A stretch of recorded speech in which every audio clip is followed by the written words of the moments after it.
Today's a special day today. We have all of our family in town. We're just missing a few. Celebrating Lily's 5th birthday with all of our family. They all drove out to Grand Junction. So we're having a donut birthday before it hits 103. Heck yeah. 17 and a half inch diameter. Oh, that's a big one. Yeah. Who's blowing that up? Tabby, what do you got? Book.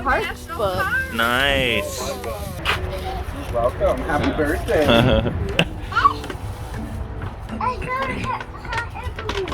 Yeah.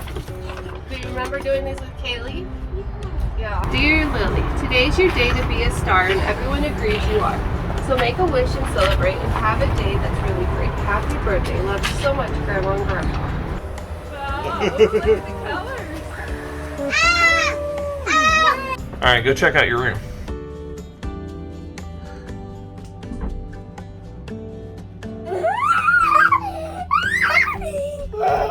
We're loaded up. What's today? My birthday!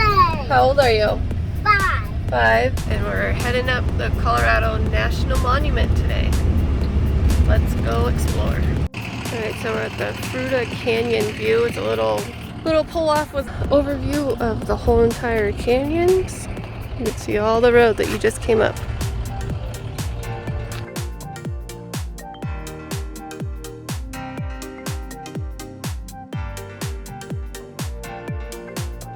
This is the Coke's Oven Overlook Trail.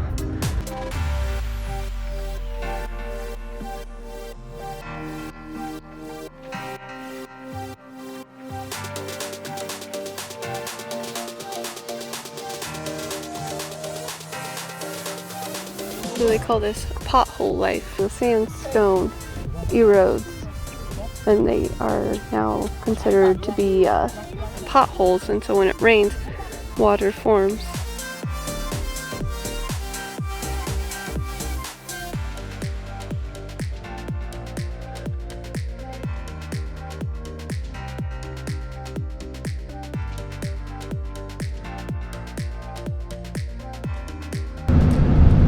Hold your breath, Lily.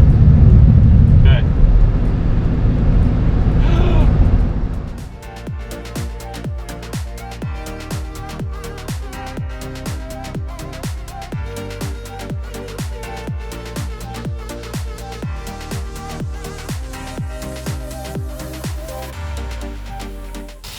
Our campground here in Grand Junction. Got some pickleball, some cornhole, and a kids playground, but we are most thankful for the pool and the splash pad because it is 5:15 and 100 degrees outside, so the kids are cooling off. Hunter's helping me. We've got almost all of these drawers disassembled.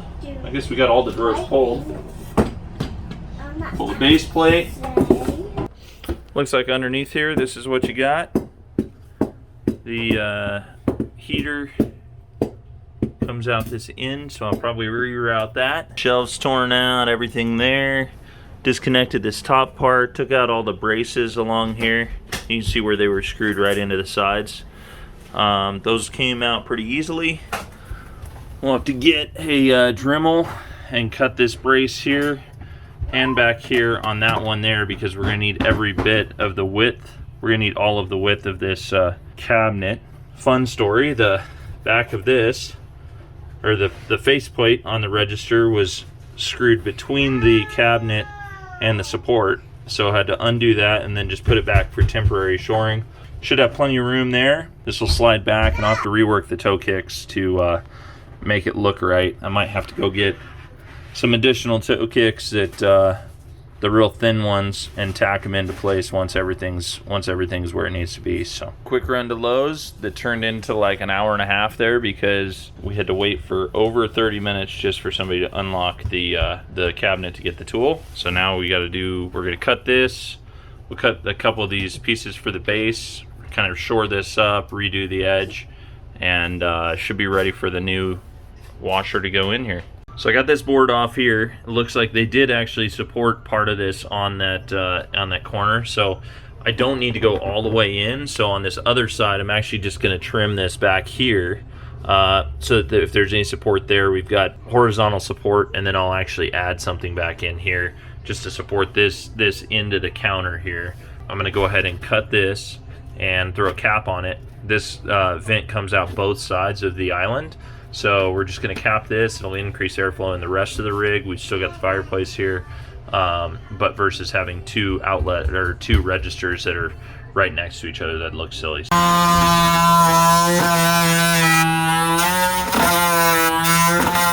I used a oscillating tool to add the outlet up here, ran the main. I'm going to actually put another outlet on the outside, so we'll just have them in line, but I'm just running it back to the other side so that I can run everything through there, and then we'll button it up and get it ready. This is capped down in here. We'll use a zip tie with a holder to get this up out of the way, and then we'll be ready to put it in. Because the depth of this thing is going to sit back here, I'm just going to have to go get another toe kick board and slide this out so that it's just all the way up against the end. And based on the overall width, we needed a little bit extra here, so I took some of the trim boards that they were using for holding all the boards in, just created a little spacer board on both sides just to close in that hole so that there's no gaps between the dishwasher and the cabinet. Getting ready to do another toe kick and close in that hole on that side.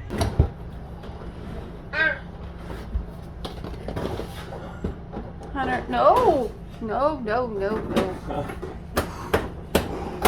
Scratch up my new dishwasher. No, go on. Any of you that know how to do at-home projects understand the disaster that is when you get these things done. But got a load of dishes in there, got it taken care of. Had to redo the water supply line and the drain, but we're up and running.